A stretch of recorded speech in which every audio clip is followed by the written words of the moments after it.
जेव्हा सर्व दरवाजे बंद झाले तेव्हा एक दार उघडलं. स्वामी समर्थांचं. पुण्याजवळील एका छोट्याशा गावात संदीप नावाचा एक तरुण राहत होता.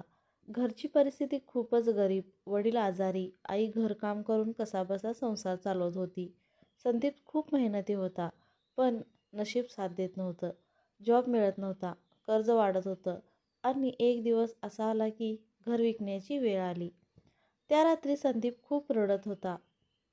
त्याने हात जोडले आणि म्हणाला, स्वामी समर्थ, जर तुम्ही खरे असाल तर मला वाचवा. आता माझ्याकडे काहीच उरलं नाही.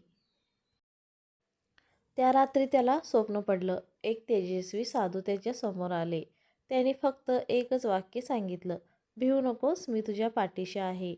सकाळी उठल्यावर संदीपला थोडं बळ मिळालं. तो शहरात गेला. शेवटचा प्रयत्न म्हणून तिथे अचानक त्याला एक माणूस भेटला.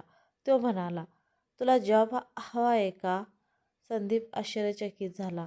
त्याने होकार दिला आणि त्याला लगेच काम मिळालं.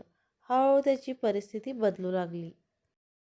कर्ज फेडलं, घर वाचलं, वडिलांची तब्येत सुधारली. पण एक दिवस त्याला कळलं, ज्याने त्याला जॉब दिला होता तो माणूस अचानक गायब झाला होता. कुणालाही त्याच्याबद्दल काही माहिती नव्हती. त्या क्षणी संदीपच्या डोळ्यात अश्रू आले. त्याला समजलं, ते स्वतः स्वामी समर्थ होते. स्वामी समर्थ कधीच उशीर करत नाहीत. ते फक्त योग्य वेळेची वाट पाहतात. जर तुम्हाला स्वामींवर विश्वास असेल तर कमेंट करा, जय स्वामी समर्थ, आणि व्हिडिओ शेअर करा जेणेकरून इतरांनाही विश्वास मिळेल. श्री स्वामी समर्थ. श्री स्वामी समर्थ.